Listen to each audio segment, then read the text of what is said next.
Hello बच्चों, आज की वीडियो के अंदर हम बात करने वाले हैं अपने इंडियन इकोनॉमी के चैप्टर 2 की, जो कि क्लास 12 और आज का जो लेक्चर है वो लेक्चर नंबर 2 है। और अभी तक की वीडियो के अंदर हम लोगों ने पढ़ा था कि हमें जो है एलपीजी रूल्स यानी कि रिफॉर्म्स पॉलिसी है लाने की आवश्यकता क्यों थी। तो शॉर्ट के लिए जो है लास्ट लेक्चर को हम आज रिवाइज कर लेते हैं। तो हमारे जो रीजंस थे इकोनॉमिक रिफॉर्म्स लाने के लिए, सबसे पहला रीजन था कि जो हमारी जो पब्लिक सेक्टर थे यानी कि जो गवर्नमेंट थी वो कहीं ना कहीं फेल हो चुकी थी 90s के दौरान में, यानी कि 80 और 90 के दौरान में जो है कि वो अपने काम को अच्छे से नहीं कर पा रही थी।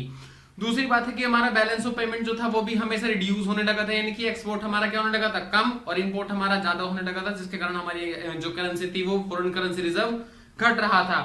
इन्फ्लेशनरी प्रेशर भी हमारे पास कहीं ना कहीं, महंगाई जो है दिन पे दिन बढ़ती जा रही थी, जो है कि उसे कंट्रोल करना इम्पॉसिबल हो गया था। दूसरा है कि फॉरेन एक्सचेंज का रिजर्व था वो भी हमारा डाउन होता जा रहा था, जिसके कारण क्या था कि हमें विदेशों से लोन लेना पड़ा, और जिसके कारण जो है हमारा डेब्ट का बर्डन भी इंक्रीज हो चुका था। तो कहीं ना कहीं आज उन्हीं चीजों को ठीक करने के लिए जो है हमारी गवर्नमेंट की पॉलिसी जो थी वो लिबरेशन, प्राइवेटाइजेशन, ग्लोबलाइजेशन, ये 3 स्टेप उसने जो है 1991 के अंदर उठाए थे। तो आज उसी में से पहले लेक्चर की बात करनी है कि लिबरेशन का मतलब क्या होता है। जो इंडिया की गवर्नमेंट ने लिबरेशन पोजीशन जो स्टेप उठाया था उसका मतलब क्या है। भाई नाम से ही पता लग रहा है, लिबरल मतलब कि नरम स्वभाव, किसका, गवर्नमेंट का, किसके लिए, प्राइवेट सेक्टर के लिए। तो उसी के दौरान जो है लिबरेशन का मतलब क्या है, मतलब से पहले हम लोग थोड़ा सा 1991 से पहले की 2 लाइनें पढ़ेंगे। बस लाइनों में कहता है कि India government restriction on the private industries, यानी कि हमारे देश में मिक्स्ड इकोनॉमी होने के बावजूद भी जो है प्राइवेट सेक्टर के ऊपर इतनी पाबंदियां लगाई हुई थी कि जो प्राइवेट सेक्टर थे वो उभर के आ ही नहीं पाए, जिसके कारण हमारे देश के अंदर क्राइसिस की नौबत आ चुकी थी, इवन आ ही गया था। तो जो हमारे 1991 से पहले जो प्राइवेट इंडस्ट्री थी उनके ऊपर जो गवर्नमेंट ने बहुत तरह के रूल्स रेगुलेशन लगाए हुए थे, जैसे कि लाइसेंसिंग की पॉलिसी, इंपोर्ट एक्सपोर्ट के ऊपर रिस्ट्रिक्शन था, नहीं कर सकते थे कोई भी प्राइवेट इंसान। फॉरेन एक्सचेंज की जो साथ में ट्रांजेक्शन थी वो हमारी प्राइवेट इंडस्ट्री नॉर्मली नहीं कर पाती थी, जिसके कारण क्या था कि हमारा जो व्यापार था वो धीरे धीरे डाउन हो गया था। तो कहीं ना कहीं अब हम पढ़ते हैं मीनिंग, और इस लिबरलाइजेशन के अंदर हमने क्या किया, इन्हीं 2 चीजों को खत्म किया। कैसे? Removal of entry and growth of the private sector, यानी कि जो हमने नियम कायदे कानून अभी तक प्राइवेट सेक्टर की यानी कि जो प्राइवेट इंडस्ट्रीज थी उनके ऊपर लगाई हुई थी, अब हमने क्या करा, उनको डिमोलिश यानी कि खत्म करा। जैसे कि डीरेगुलेशन,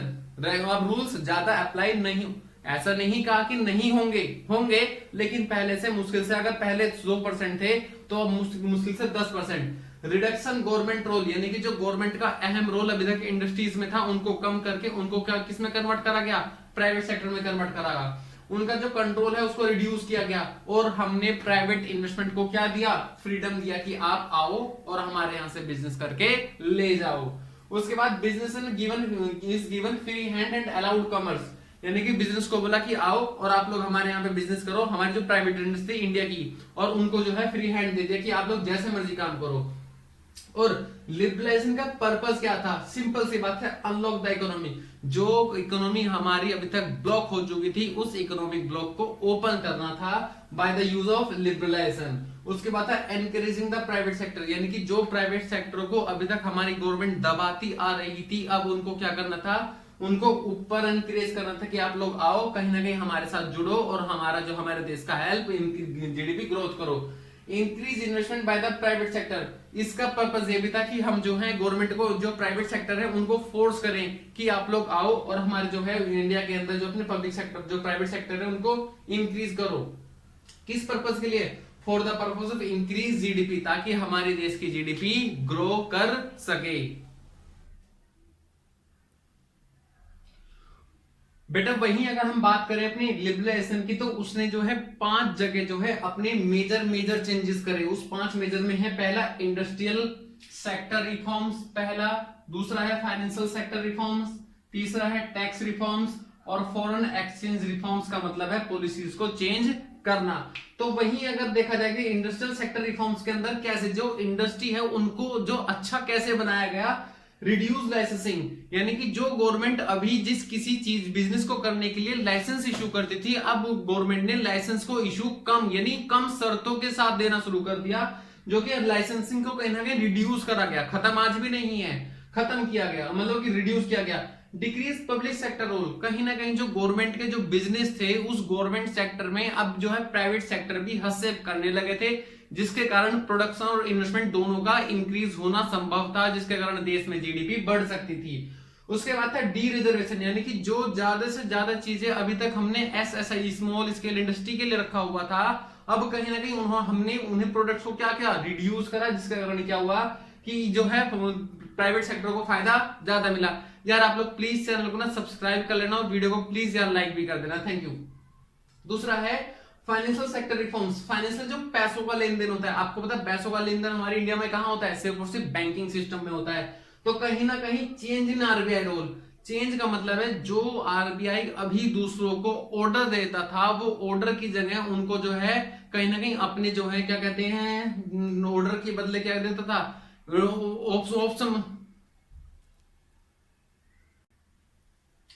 बेटा ऑर्डर ना देके सजेशन देता था। दूसरी बात है ओरिजिन प्राइवेट सेक्टर, यानी कि जो बैंकिंग सिस्टम अभी तक सिर्फ और सिर्फ गवर्नमेंट ने अपने अंडर कंट्रोल लिया हुआ था, अब वो सेक्टर जो है कहीं ना कहीं प्राइवेट हाथों में भी चला गया, जो कि गवर्नमेंट्स के साथ साथ भी जो है प्राइवेट सेक्टर भी, लेकिन कहीं ना कहीं गवर्नमेंट ने अभी तक पूरी छूट नहीं दी है कहीं ना कहीं मॉनेटरी सिस्टम को। लेकिन जो प्राइवेट बैंक काम कर रहे हैं वो प्राइवेट बैंक जो है आज भी आरबीआई की देख रेख में थे। अभी ये मान के चलो कि वो उनका दोस्त है, पहले उनका बाप हुआ करता था, लेकिन अब क्या है, वो आरबीआई उनका दोस्त है, ऐसे उनको गाइडेंस देता है। एक्सपेंड बैंकिंग प्रोसेस, यानी कि प्राइवेट बैंक जो है अब आपस में एक दूसरे से लेन देन कर सकते हैं, इवन अपनी ब्रांच को इंक्रीज कर सकते हैं, अपनी एक ब्रांच को वहां खोलेंगे, वहां खोलेंगे, वहां खोलेंगे without any permission of RBI. RBI सिर्फ किसको जानता है, हेड ऑफिस को जानता है, जबकि ब्रांच हमारा एक प्राइवेट बैंक खोल सकता है, जबकि 1991 से पहले नहीं खोल सकता था। वहीं अगर बात करें टैक्स रिफॉर्म्स की, तो टैक्स रिफॉर्म जो आते हैं गवर्नमेंट की फिजिकल पॉलिसीज के अंदर आते हैं, यानी कि टैक्स रिवेन्यू के रूप में आते हैं। तो उसने टैक्स रिफॉर्म के अंदर क्या किया था, रिडक्शन इन टैक्सेस, जो डायरेक्ट और इनडायरेक्ट टैक्सेस जो गवर्नमेंट अभी तक लगाया करती थी उनके ऊपर कहीं ना कहीं हमने जो है पब्लिक को, जनता को क्या दिया था, थोड़ी रियायत दी थी, ताकि वो उसको प्रोडक्शन ज्यादा हो सके, उनका टैक्स कम बन सके।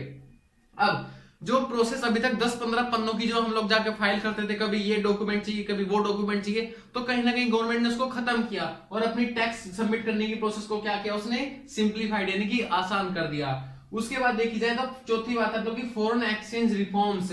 फॉरेन एक्सचेंज, यार प्लीज यार वीडियो को जो है लाइक कर देना और चैनल को ना सब्सक्राइब कर देना प्लीज। आगे फॉरेन एक्सचेंज रिफॉर्म्स में क्या करा, हम लोगों ने अपने रुपए को जो अभी तक मजबूत बना के रखा हुआ था, हमने उसको डिवैल्यू किया, जानबूझ के गिराया, क्योंकि जो विदेशी है, विदेशी करेंसी इंडिया में आ सके, विदेशी इंडिया के अंदर इन्वेस्ट कर सके, तो हमने अपने रुपए की वैल्यू को गिरा दिया, जिससे कि हमारे देश की इकोनॉमिक ग्रोथ बढ़ सके। और market determination of exchange rate, यानी कि जो रेट अभी तक गवर्नमेंट अपने आप से डिसाइड करती थी, वो रेट अब जाके कहां डिसाइड होने लगा, ओपन मार्केट के अंदर। ओपन मार्केट का मतलब है जहां डिमांड और सप्लाई एक दूसरे के सामने आपस में क्रॉस करती हो, उस चीज को हम बोलते हैं मार्केट डिटर्मिनेशन। क्या प्लीज चैनल को ना सब्सक्राइब कर दे, वीडियो को लाइक करें, थैंक यू।